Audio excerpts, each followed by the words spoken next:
Hello there, my name is Phil Williams and I would like to welcome you to Audio Angling, the podcast site of fishingfilmsandfacts.co.uk.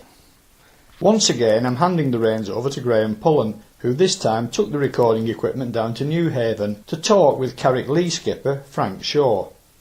It was to this corner of the country that TV chef Hugh Fearnley-Whittingstall journeyed to make his point on the stupidity of current commercial bycatch legislation, which insists on quality fish outside quota limits being dumped back at sea dead. In this interview, recorded on the boat, Frank Shaw makes a few observations of his own regarding commercial fishing, catch quotas and the need to conserve, along with the usual mix of seasonality, fishing areas and tactics. So it's over now to Graeme and Frank. So I'm down here in Newhaven on the south coast, top wreck area, one of the top fishing ports, and I'm with Frank Shaw of the Carrick Lee. Got a brand new boat, and Frank's been fishing down here years, got a lot of information to tell us. Got a few inshore masters from dinghy anglers, anybody who wants a small boat down here. So how did you actually get into the fishes? Give us a bit of a history, Frank, of when you started and how you got involved in the charter fishing, or if you're in commercial fishing, how did you get into the commercial side of things? Well, I got into commercial fishing because I didn't have any work. I was looking for something to make money with, and in those days, if you could make yourself a bit busy and you didn't get seasick and you could get out and graft, and someone would take you, and that's what happened really. And I got myself a little netting boat and away I went, and I did that for quite a few years. And quotas and the impending doom of the industry sort of drove me towards wanting to work closer to home days, and then I took up charter fishing, and I'd fished as an angler, a keen angler. I go all round. Most people know I go all round fishing since I was 7, and so yeah, I took to it like a duck in a pond. To be honest, I really love it. I fish myself on my days off. I still hold a commercial licence, but we only really fish for the bass with that. That's just a case of an investment really now. Yeah, thoroughly enjoy it. Thoroughly enjoy the whole situation. Love taking anglers and love writing about it. Now, you've obviously done all the rough ground fishing and reef fishing and sandbanks and stuff. Is wrecking your speciality? I mean, is that something that you've really sort of specialised in yourself?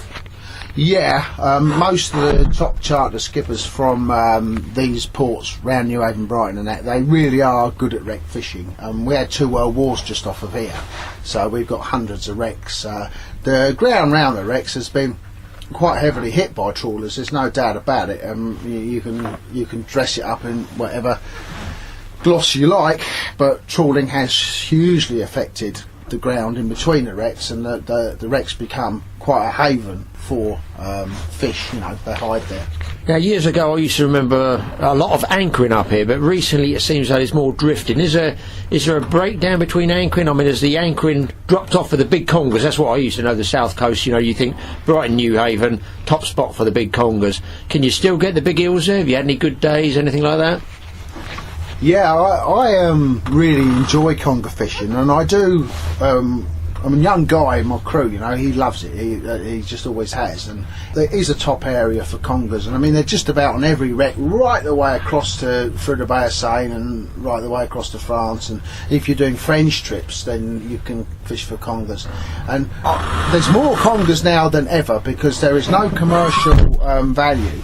There's no commercial value in conger. It makes about £1 a kilo best. It's a pain to net. You can't catch them in nets very easy. Yeah. So they're getting more and more and more and more and more. They're tending to stunt a little bit. They're getting smaller because of the feed on the wrecks. That's just my opinion, but you're getting a lot more small eels than. Yeah. What do you call the small one, Frank? I should think up to about £25. I'd say was small for this area, but we've still had several 80 pluses on Carrick Lee. We don't really, we don't kill them now. We will take one for the table. Quite often they die. They not everything, not all congers live. We cut it into sections for the anglers, but we don't do this. When on my first early times coming down fishing, I was appalled because anglers would go and catch them, take pictures of them as trophies, and then just throw them in the rubbish at the top because they couldn't fit them in the car. Yeah, I've seen them. I've seen them crawling half dead out of the rubbish bins. Really? Yeah, I have seen it, but that was another time. Anglers aren't like that now. No, they're into conservation. I know with the eels, they are starting to put them back in there, aren't they? But in all fish, in all fish, the difficulties between the commercial sector and the private sector at the moment is quite a emotive subject for all of us. Sure, yeah. There's not much commercialing for the congers, though, really, as such. So they're all left alone. So even the reefs, is any bit of rough ground, you were saying, a small boat angler could come and he's got a good chance of picking an eel up somewhere on a bit of rough ground, or must you target the wrecks really to have the best of it? You have got a fair to decent chance of catching eels on rough ground marks that are off Newhaven.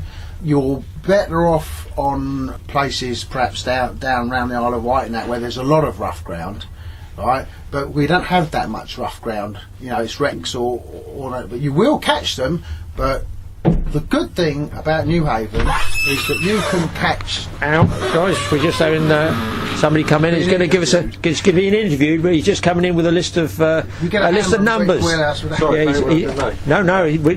use that because it's very nice. Thank you very much for writing those numbers down. Appreciate that. Thank you. Later on, we'll have some more information on marks and stuff. Just going back to the wrecks again, Frank. More people want to go, cod fishing, pollock fishing, run me through the year. What do you do, say, spring, summer, autumn? Do you have a fixed season on anything? We start now with the cod and pollock on the distant wrecks. We will travel 20 miles plus to go to the channel wrecks on the other side of the shipping lanes, and we can catch a serious amount of cod. We can catch 2-3 nice cod per angler per day. These would be doubles, are they? Some of them double figures? Yeah, we had several. We had one day there last year where we had 5 20s. 5 20s, really? Yeah, the biggest on Carricklee is 32 and a half. We don't get the telephone numbers that you sometimes hear on the internet. Sure. And all this nonsense about whole tons of cod. It might happen, almost never. But to be quite honest, I think that is a bit of an irresponsibility from the anglers to take that amount of cod. Yeah, you can only eat so many fish at the end of the day. So, 3 double-figure cod's more than enough. Anybody's got fillets off of that lot. Yeah. Yeah. And are they going to pick other stuff up, pollock and stuff at the same time? Certainly. The more west you go through the English Channel, the more pollock you find, and the more east you go, the more cod you find. Dinghy anglers are a bit up against it because they do tend to be a long way off at this time of year. But having said that, there are little patches where you nick the odd one. Gotcha, yeah. What about techniques? What sort of techniques for wrecking? What would you advise people to set up with tackle? Is it coming out on your charter boat? What are they going to set up with, like 30-pound outfits and the end rig? Do they want sidewinders? Do they want red gills? What do they need? I'm a great believer in sidewinders fished on an upsider or on a 30-pound class, 30-pound class light gear.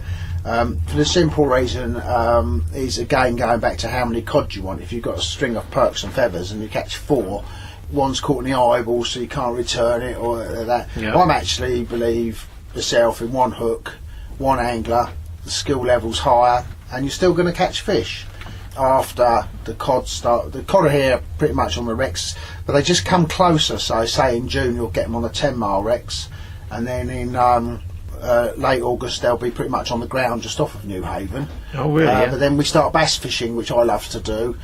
We can catch some really lovely bass, and we can start that in April right the way through to October. Congers are summertime things. Yeah. And as I say, we love to fish for congers. Now, you mentioned to me early on that you do night fishing trips for them as well? Yeah, we do night parties for congers, and we do. We get so busy at the weekends. You can barely get one of the top Newhaven skippers at a weekend now for this year. So we actually do an evening trip. Yeah. Just so that people that can't get their weekends, can't get us on the weekend, can fish for an evening. And what times does that run? In the summer. Well, we like to be in by 10:30, so we like to run 4:30 to sort of 10:30 on a 6-hour trip. But we will run later if you want a full trip. But we'd rather do sort of a 5 or 6 hour trip. Is it better for fishing for congers at night? Do you get more? Not necessarily. No, yeah, I actually don't think it's as good because obviously safety aspect. You can't go steaming about just anywhere in the dark. Yeah. I would go to say one wreck and I'd sit there knowing that I can come home safely because I'd have been that way, and it's out of the way of the returning ferries and that sort of thing. So no, I actually don't believe that it's any better. It's just quite simply because we do get so busy that not everybody can get with us at the weekend. Now, do you get plenty of bait fish mackerel in the spring and summer, or do you have to sort of free stuff down for the punters? What, they bring their own bait, or do you supply it? How does that work? Well, we don't supply bait because there's a very good tackle shop here at Newhaven. It's the Newhaven Angler. It's right by the cafe that's in the harbour, and it's selling bait. It's probably just doesn't suit me really. In fact, it's not actually legal if you catch it. You need a full fishing licence to sell bait if you've caught it yourself. Is that right? Well, I never knew that. It's commercial. You need a commercial licence. Right, so you can get into a bit of trouble doing that. So you can give it to anglers, yes, I believe, but I prefer them to buy their bait. They can get what they want. Glenn's very good, and they buy their bait and off they go. We don't use a lot of bait. Really? Yeah, when we're conger fishing, we catch it. Yes, we catch it at sea and use it at sea. Any difference between squid and mackerel? Let me break in there. That's how you know. I don't like squid as a conger bait because quite simply the pouts eat it. Okay. You need to have a bucket of them that are all bolted together before a pout would stop eating them. If you use a mackerel flapper, you've still got those big pouts nailing it. You know, either a big cuttlefish. Cuttlefish is a great bait on the wrecks. Fresh cuttle. Is a magnificent bait on the wrecks because a big cod, big pollock will eat it. Yes. Conger will eat it. At times of the year are better than others. But otherwise, a mackerel flapper. If you don't catch a conger on a mackerel flapper, he's not in a good mood. And on average, what sort of lead are you going to be using out there? If you're conger fishing, you're anchored up, you're conger fishing on a small tide, what's the sort of guys you're going to need to bring in on lead? On a small tide, you might only need 8 ounces, especially with braid. On a big tide, without braid, you could use £3 and not hold the bottom. Really? Yeah. So it just depends. I mean, it's a tidal thing, and you've got to be very careful if you're a dinghy sailor that you're anchoring these wrecks properly. Yes. Because they're not easy. They're quite often in more than 200 feet of water. Quite often in strong tide. Yes. You really need to read your tide chart and get some help and advice. I'd actually start off by anchoring ground and some of the inshore wrecks before I got straight out on those conger wrecks. But there's wrecks within a mile of the coast where you can catch really nice conger. That's good. Yeah, I mean, the thing is with small boat anglers is I think a lot of them don't realise that the deeper the wreck is, you've got more variation of wind and tide. So by the time your bait's on the bottom, you could be bloody miles away from it. So shallow water would be a better way to try around Newhaven. Is that what you're saying? We live in one of the most populated shipping lanes in the world. In fact, I think it is the busiest, only second to the Suez Canal or something. And it's heavily fished by commercial fishermen, especially French. It's a short sea. Yeah. And a short sea is a particularly dangerous sea. You haven't got any time to react, right? And the tides can be quite brutal. You have to look at the Portland Race and places like that, and they're life-threatening. And the problem, in my opinion, is that I understand why it's to keep the boat industry buoyant, but you can just go and buy a boat. You can go and buy one of the lovely dinghy packages that are available in the magazines.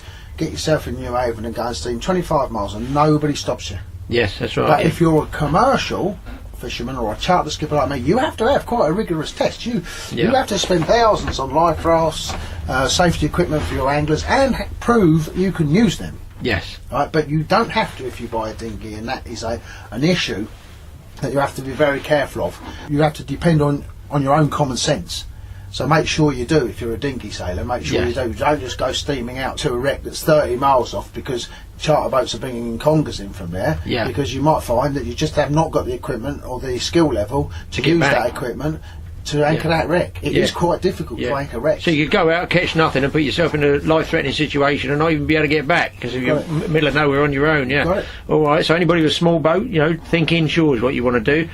Yeah, another aspect we had talking about, you mentioned to me, was about the big bass. You get big bass here on some of the close-in wrecks. I think you told me the name of a wreck just literally down off the Cookmere River, was it? What's that about? Is that something small boats could do? Oh, certainly. The bass fishing here is magnificent. It's the home of bass. Everybody knows that. The wreck in question is the cement boat or the Devon coast, and it's very well known. I mean, there is barely a local angler that wouldn't tell you where it was. It's not a big secret. It's not this political nonsense. It's relatively safe, which is why I've given it on this. It's one of the ones that I would have considered it. It's in fairly deep water, 3/4 of a mile off the Cookmere entrance, and it does hold some really good bass. It's very good for anchoring. Yes. Some of the commercial bass anglers do go there. Commercial bass fishing is different. They call them bass bandits, and they're quite good at it, and they have strict quotas and strict rules of which they behave. And the problem with bass fishing, right, is dinghy anglers that are not commercially licensed catching bass and then selling them illegally. It's not the commercial fleet. It's there is a large amount of people that will sell bass if they catch them. Well, it's big money fish. The lure's just almost too much for them.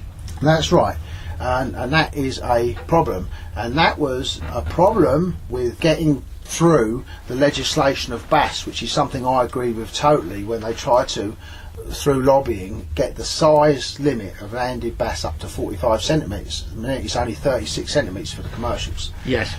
And I agreed with it, but one of the problems was the commercial anglers would not stand for it for two reasons. One of them was that they knew full well that non-commercial anglers still sold bass. Yes. Some of them. Illegally, Illegally. Yes. Right?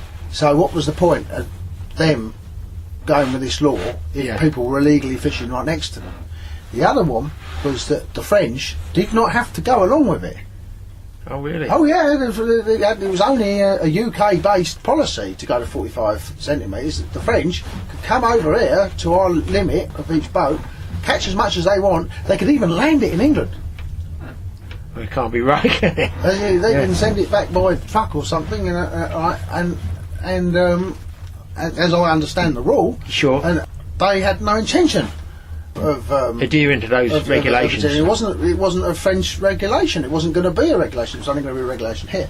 So that is why, unfortunately, it didn't pass through. But I agreed with it. We have a current problem with the cod quota. See, the commercial cod quota for the under 10 metre fleet at the minute is sometimes there's a complete shutdown. You're not allowed to land any. At the minute, you're allowed 50 kilos a month. It's nothing, is it? No, it's not a bycatch. No, they throw it all back dead. And just in the river the other day, I saw lots thrown back dead. Right, because they caught them anyway. Right, and if you've got them in 2 miles of net, clearing them out, it's quite dangerous business. Yes. At sea, so quite often they just discarded and they throw them back, and the fines for being caught with them are enormous.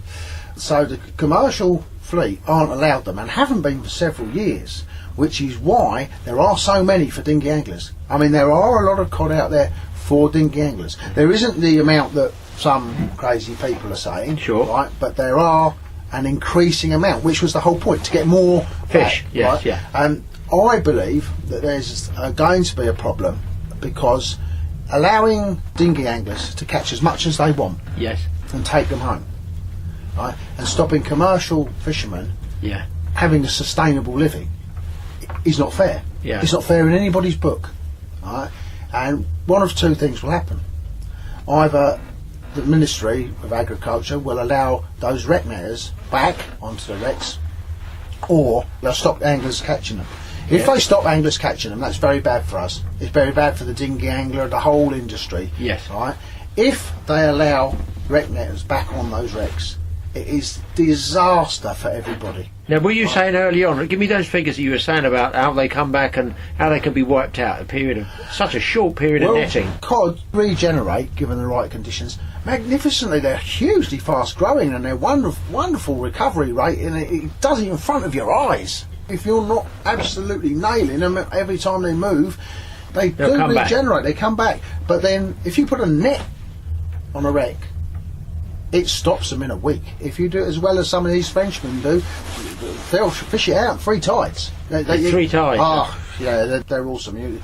There was a big blue boat out there last year, and we, to be honest, we've been trying to keep our own presence secret from it. But It's all out now, isn't it? Where it's been done in by a boat that unfortunately was there that's been bragging about huge catches. Yes. And the problem is that's quite easy for that big French netter to work out where those wrecks are, and it'll go right through there. And last year it did. It just fished them, and we took pictures for a magazine editor, which quite clearly showed a staggering amount of cod coming up in his nets. I couldn't tell you the truth if I tried, because I mean, it was hundreds. It was in the small amount of net we saw come in, maybe a couple of 100 metres of net, we probably saw 100 fish. You know, and all alive and right in front of us. And they actually shot the net right through us with my anglers on the boat. So all the cameras were going and everything. So we have to have a common sense existence with a commercial fleet, right? But on the other hand, it would be disastrous, and I mean disastrous, to allow the box or cross netting of the UK cod wrecks again, because if you do, it will finish it off.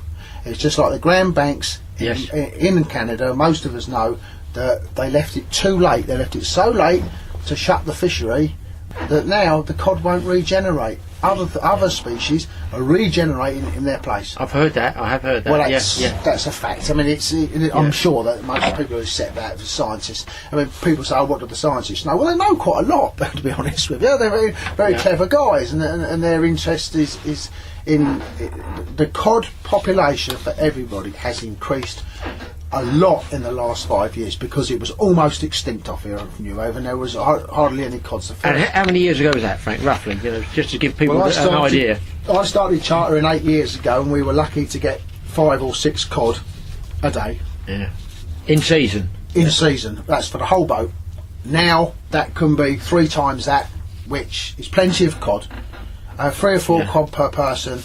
It's plenty of cod. We don't always catch that. Sometimes we have a real nightmare. So if, for instance, you went 10 times on a charter boat through the year, you might have 3 days where you go home with a nice bag of cod, and 3 days you might be fishing for bass, and you might get a few mackerel, and but you're not going to affect stocks. You really won't. Yes. So some days you'll be blown out, as you know yourself. Exactly. Other days you might blank, because we all do. Although some skippers are actually managing to try and convince the public they don't blank, but that's we all blank. Yeah, we all do the blank. That's a lot of nonsense. Yeah. And a good skipper won't always catch fish, but he'll always try to catch fish. Yes. And that's how I look at it. I will always try and catch a fish. That angler, by the time he's fed his family, hasn't sold any fish. Like a shooter, he's enjoyed his exactly. He's gone home with 2 brace of pheasants, effectively. Yeah, you've got it. Yes, that's it. He's gone home with his compulsory brace, and he's, if he looks after it properly, we've got filleting tables on the new Carrick Lee and all that with proper rules and good fillet knives, and we've got a crew there which will bag it all up for you. Yep. And most charter boats that are good have got that service.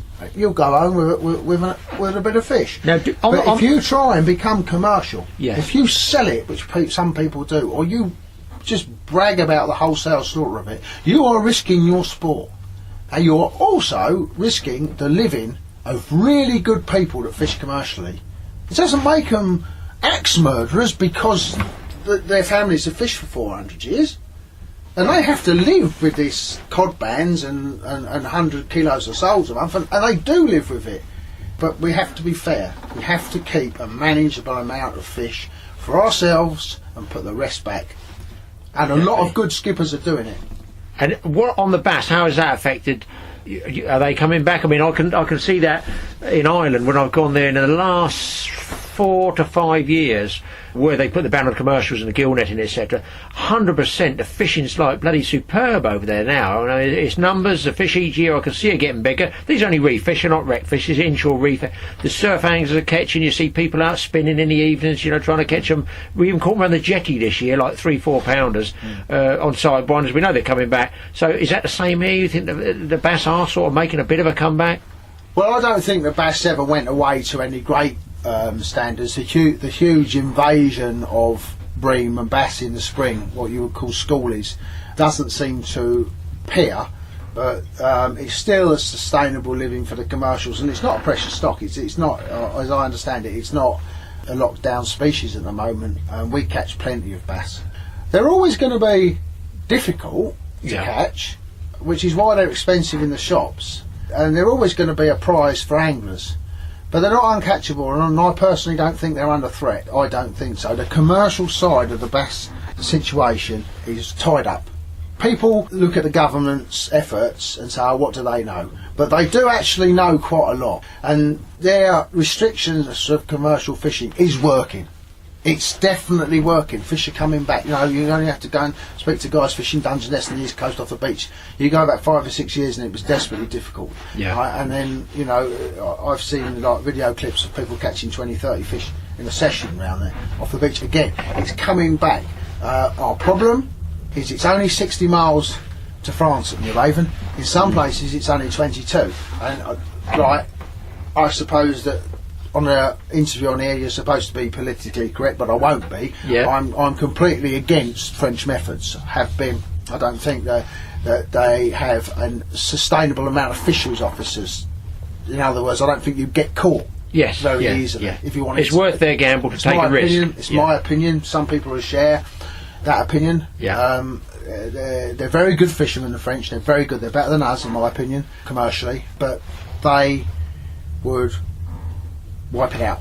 Yeah, they take everything. They would take everything, especially if they can do it on the English side, because they're part of the EU fisheries policies. Now, somebody might be able to rip apart what I've said on technicals, because I haven't read every single part of the fisheries policy. Yes. So, you know, there are people that would say, oh, you got that bit wrong.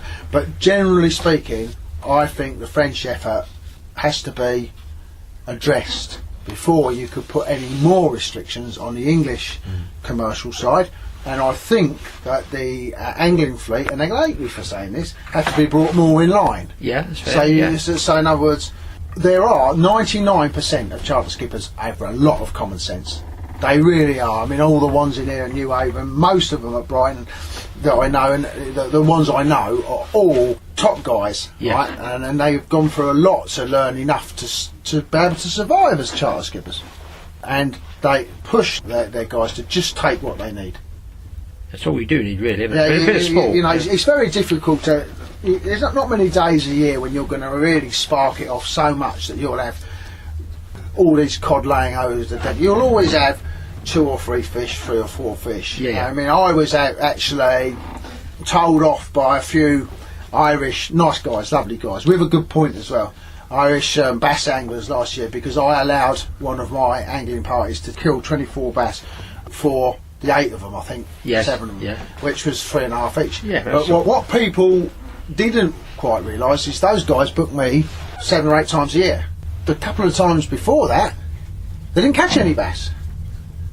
No, I'll admit it. You know, we tried and we caught a few other things, mackerel, but we didn't catch any bass. So over a year, they 1 fish each, less than 1 fish each per average, isn't it? Yeah. Whereas the drift net would wipe it out. Well, it wouldn't wipe it out, but it would take more than 1 fish each. Now, when you catch those, go with the anglers there, what would you recommend as a rig? What would you say? This is the way we fish bass. Is it live bait? Is it lures? Just tell us a bit of tackle. Well, give them a tip or two. Well, catching a bass, especially a large summer bass, is quite a simple affair. They eat live baits. They eat other little fish. Bass are completely predatory fish. They are thug-like creatures. If they were people, they'd all be Millwall supporters. They are absolutely, they just bang. They hit the first, they open their mouth. You ever see a bass feeding? It opens its mouth so its gills are open, and it take a can of beans in there. What? They've gone. Yeah. And they eat little fish. So most of the top bass anglers fish for them with live bait. Now, a dinghy angler picking up your magazines or listening to this, right, could quite easily say, well, that's all right if they're there.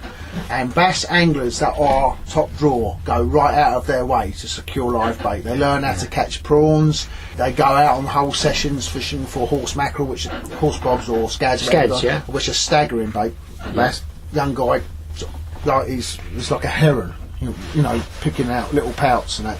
Because if you give a good bass angler on a good day 30 baits, it gets you 28 fish, 26 fish. Yeah, they can. Yeah, they're that good. The actual fishing of it is a piece of cake. You just want a fluorocarbon leader and a size 4 treble, and I mean, Always just put a spark plug on half the time, a 5-ounce spark plug with a rubber band holding it on the line, and that would be as good. It's the bait that's doing it. It's the bait that's doing it. Yeah.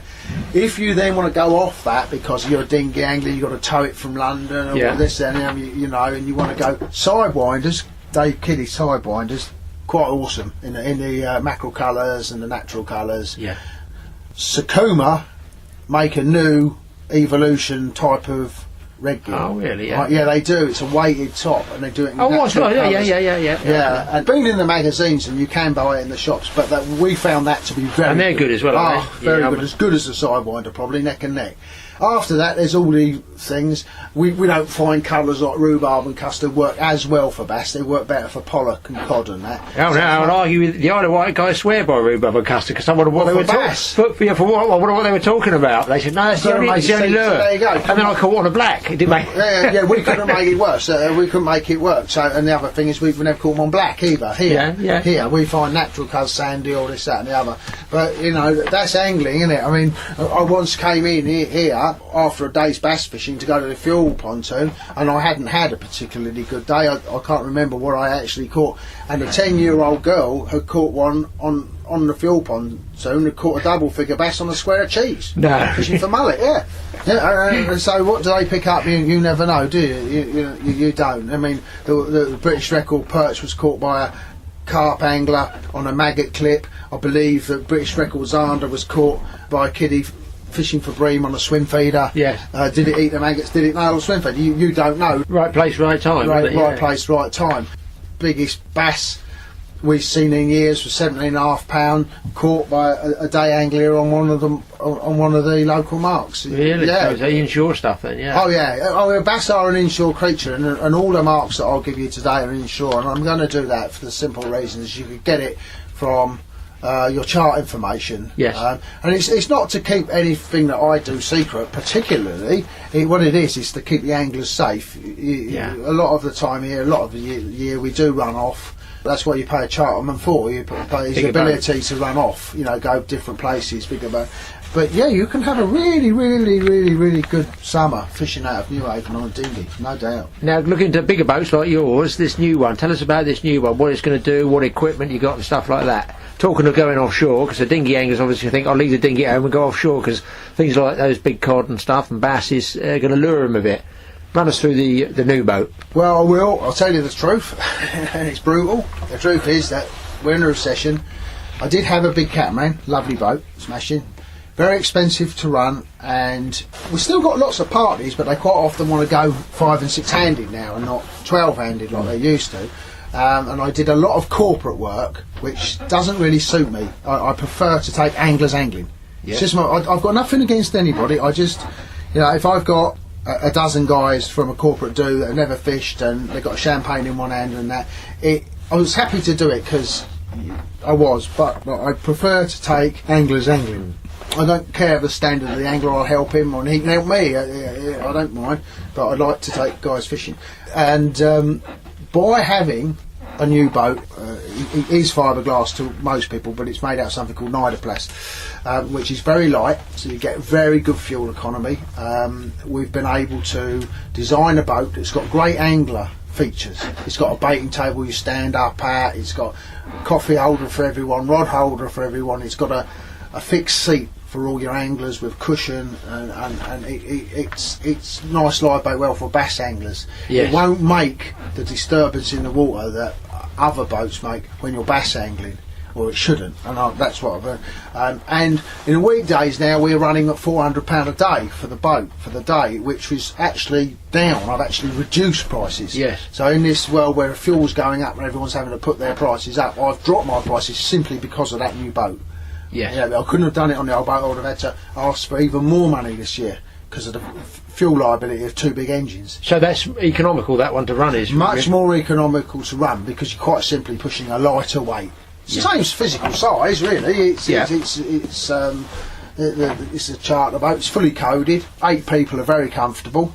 And you build it yourself, you say? Well, we bought a kit, and when we say we built it ourselves, I mean we had the all the important bits, the mechanical side, what I call expertly installed by local marine engineers.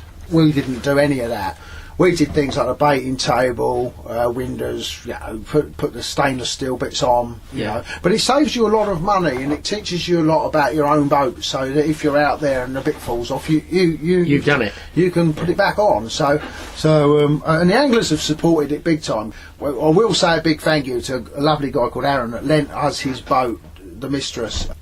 This was built. While it was built, so we didn't stop. We carried on going. So we had a window of time to build it. And I mean, I'd encourage private dinghy anglers that wanted a slightly bigger boat, because that boat of mine you can get it down to 25 foot. And what's the name of the mate? It's a Pro Charter, a Pro Charter P3, and you can get it right down to 25 feet. In this new hull material, Yeah, what was that again? Nidoplast. It's like bubble wrap. Oh. Right? Look in the middle. It looks like bubble wrap that's got a sheet of fiberglass on either side, and it's really light. But you can drop an engine on it, and it doesn't seem to bother it. You know, never heard of that. That's fantastic. Well, lifeboats started with what they call FRC, which is very similar. It's a similar concept. Yes, yes. And of course, if it works for the Royal National Lifeboat State, Good enough for us fishing. It's good enough for me. Yeah. So I'm very proud of it. I'm very pleased with it. We had our first trip on Saturday, if I can say. Yeah. And we took the enemy. We took Barney Wright from Total Sea Fishing. Yeah, give him a great mate. He's a great mate of mine. We took him, and he caught a 15-pound cod, first or second drift. We had a good showing of cod. We didn't get this huge great tonnages, but we had a decent showing. A nice bunch of guys, and we can't wait to get out, and especially for bass. We really believe that. For bassing, it'll be the kiddie. You think because it's quiet and yeah, stuff? because it'll be quieter. Yeah, we think that. But it'll be good for everything else, especially ground fishing and congering, because you've seen it yourself. It's got those covers that come. It's got a seat inside a cover, so you can put your rods out the stern and sit under the cover under a light. And side covers you got there. Yeah, all the way down. It spray off and wind off and everything. It goes to 3 foot from the stern. So going out, I mean, the guys on Saturday we just picked a really rough day to start. On Saturday it was quite 26 miles an hour, and we came home which is 47, and the boys just fell asleep under that cover. Really? Yeah, it was great. I really enjoyed it. I've got nothing against the old boat. They have their days. Catamarans have their time. Yes. All right, but you do not need a boat that would keep, say, a netting crew or a lobster potting crew safe in a Force 9. If you're going in a Force 4 to 5 bass fishing with anglers, Yeah. you just don't need an army to fight a losing battle, and you don't need to charge the angler to have it. Yeah. You can charge him a bit less money for a bit less fuel and get the same jobbed. They want to catch fish, anglers. They want to catch catch fish, and they want to be safe, and the government keep charter skippers safe.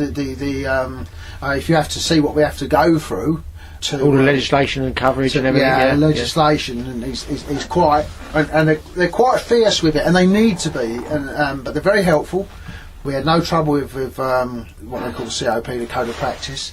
People, they were really helpful to us. They did as many visits in the snow, because we built it through this winter, and they'd turn up in the snow in their suits and, That's good, yeah. and take measurements and suggest ways that we could be safer. And I'd enjoyed it. I'd enjoyed the whole thing. Building. And what engine have you got in there? What is it? We've got an Iveco 6-cylinder. Yeah. Right, and you can set that. You can derate it, uprate it to the horsepower you generally need. The least horsepower you can run at cruising, the better for your fuel economy for the customers. But we really like it, and the installation of it, sometimes you just know if it's going to be a pain. Yeah. If it's difficult to fit, it'll be difficult to mend. If it doesn't sound right at the start, it won't sound right in the middle. I'm like that. I know pretty much soon. I like to think I know pretty much sooner or later if a boat is right. Yeah. And if you just go in the river and you hit that stick and the thing jumps right out of the water, if she just goes right out of the water and starts going, then you're pretty much right. You might have to tweak things and move things. You feel it, you feel it. It's like picking up a really good beach rod. You're gonna know, if it's not of the standard, if it's going to break just above the butt, a good beach man will put it down quickly, won't he? Yeah. He'll know straight away. Or break it. Yeah, that's it. Yeah. And what about other species? You get black bream and stuff up here on inshores? We're very good at black bream here. What sort of mark would you say for that? All the way through. I mean, the old boy Neil French does staggeringly well down at Kingmere, and I've been to the Kingmere. I know the Kingmere well, and I go down there. And it's an early mark. It's a great mark. It's one of the areas where more control of commercial fishing, which will come. Yeah. right, with balanced seas, which you can talk about in a minute if you want.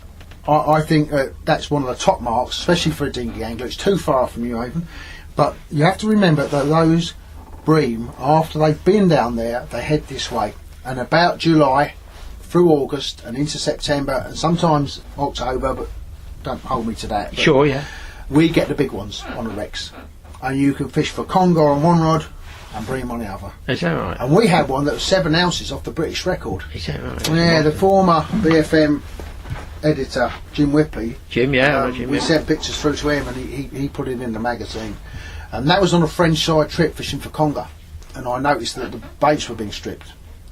So we had a £6.7 on the bottom hook and a £3.8 on the dropper on the same rod. That's a good lump. Caught by a lovely fella called Wayne Godfrey, a really nice guy, fishes with us, and it was a magnificent fish. And we quite often get 4s, sometimes 5s. We've had a couple of 5s, so it's definitely all the way through here, right the way through. Don't quite know how far they go down, but certainly off of Hastings and that. They get that far. Yeah, certainly. I think they go further, but I don't want any really irate skipper from Dover saying we get loads here, because I don't know, because I've never been round there, so I'd sort of stand. What about up the Isle of Wight, where they get a lot of smooth hounds now coming in inshore, really tight? Is there any of that up here? Do those smoothies come up this far, or do you not get those? Well, that's the skippers down in the Isle of Wight. They ain't nothing but smooth hound dogs.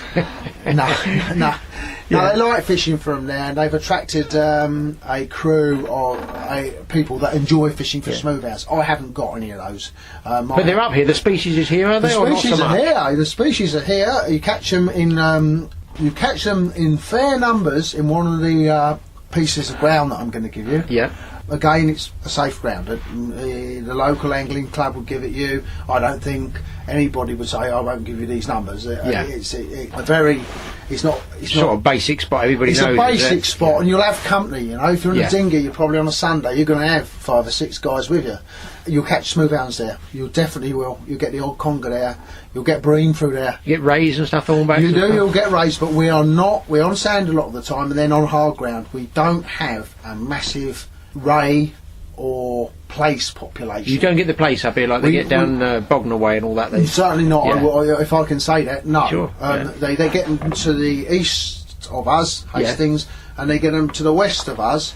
There are some very good local anglers that have their own dories that actually catch a fair number of place. You know, good ones as well. Just 5 miles from here, there's an area where you might catch 6-8 pounders. You know, really. 6 pounders, really. Well, when we were in our netting days, and the netting boats here have caught, that a 6 pounder was not. You get that in most days, but here, one of the problems, obviously, about me talking about flatfish and bottom fishing is I'm not a bottom fishing specialist, and I can do it, especially in the winter when we all do it for cod, but that's different than just bottom fishing. You know, codding in the winter is it's pretty much understanding the gullies and pot luck a lot of the time, if you don't mind me saying that. It's pot luck. Because you see cod swim down the tide, so you could go to a place that you think is really good and the cod could be 3 miles away on the tide. You move to somewhere else and they come past where you were. So it's a bit of a lottery, the winter cod fishing, but we don't draw the amount of the anglers that like to fish for place. They go elsewhere. We don't draw the ones that really love to fish for smoothhound. They go elsewhere. We're basically a wrecking port, and we're a very, very good wrecking port. We've got wrecks from 2 miles away from our harbour arm that'll hold good conger. I mean, good congers, 50 pluses, you know, and bass, double figure bass.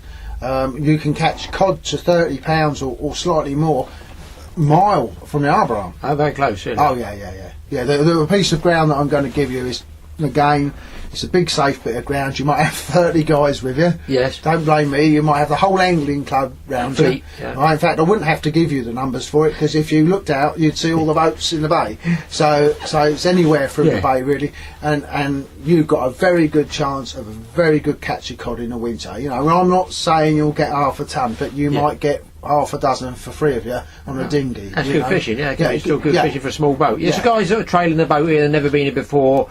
Safe marks, that's what you're saying. Safe marks, that's all I'm going to give you. I'm just going to. You could get them out of Dive Sussex probably. 2 of them are charted, so you get them. You just steam up with a new I've got the new Lawrence kit on my boat, and you just steam straight up on the charter bark, and you'd find it. That was going to be my next question. Was what are your electronics on there? Just run us through all of the electrics you've got and what makes and stuff like that. I've got one make. I've got Lawrence. Yeah. I had it before. I personally find it to be the simplest for an old duffer like me to work out.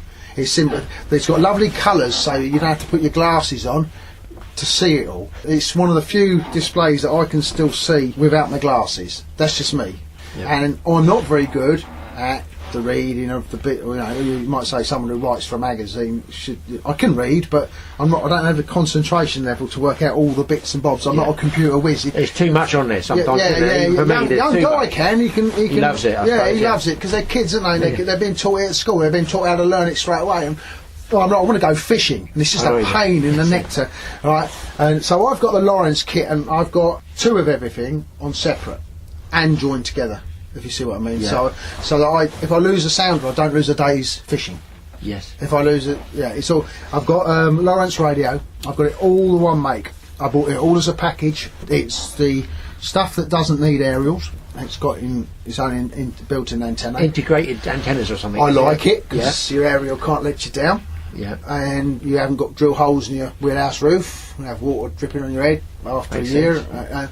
So I like all that sort of stuff. This one has got. I will blow its trumpet because I think it's a new thing. It's got AIS, which AIS put the ships. Right, you have to buy the box separate and all that, but you can fit an AIS alongside it, and it displays the ships in the shipping lanes without use of your radar. It tells you where you're going and this, that, and the other. And if you're on a small boat, you can put them on small dinghies. I'm pretty sure. Yes. Get one. 130 quid in most chandleries.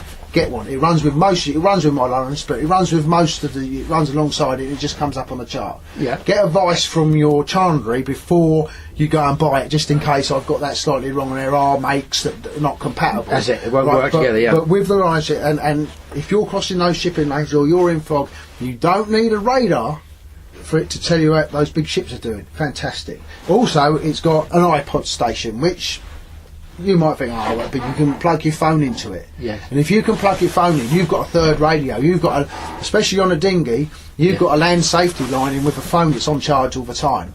That's right? true. Yes. You can put your music from your iPod phone or iPod or iPhone or whatever.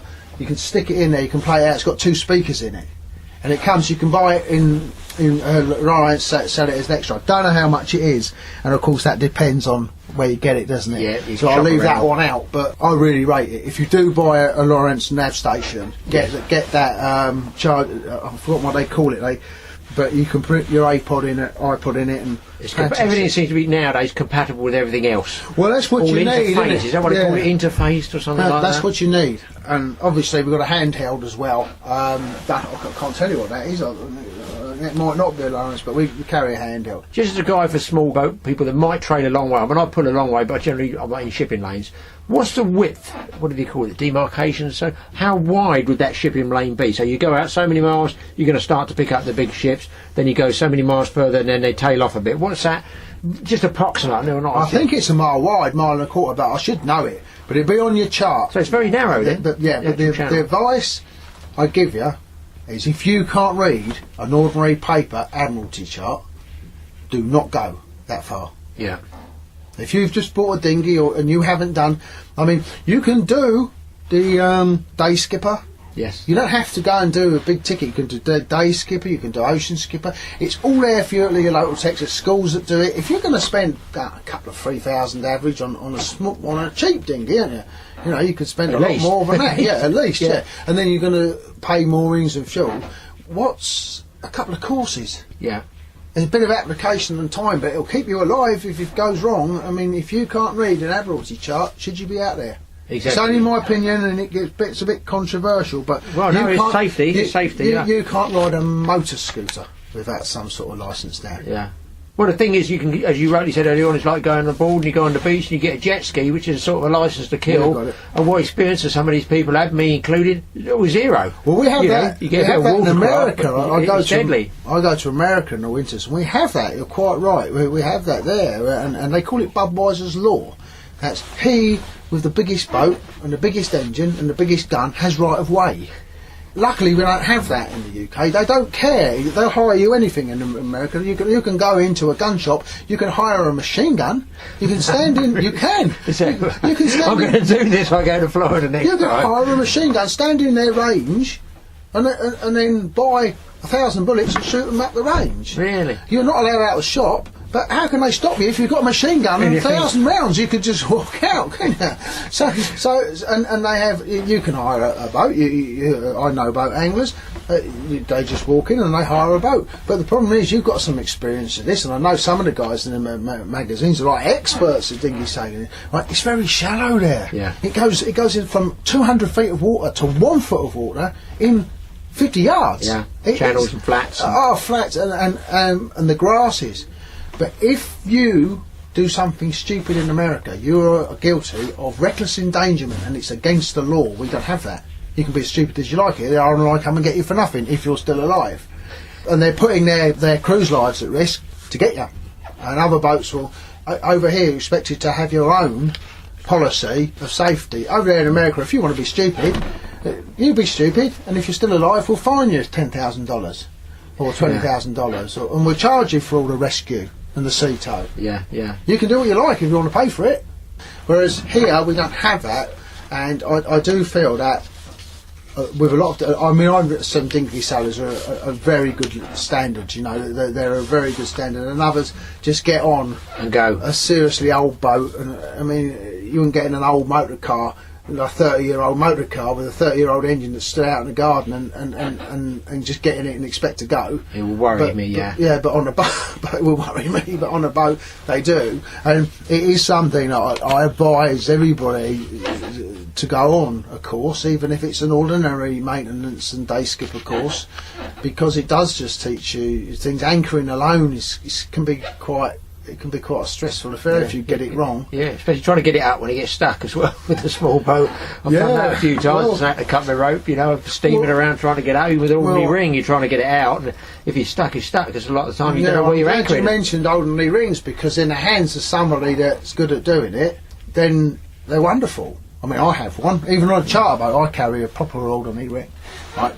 And I can know how to do it. The thing is, if you've got a lot of wind and tide, and then you're transferring ropes from your bow to your stanton and down the side. You can get in a lot of trouble with very quickly. It can go seriously. You're quite right. You can go seriously wrong. So if you're paying a lot of money for a dinghy, get some professional help. Get some professional teaching, because some of them are brilliant.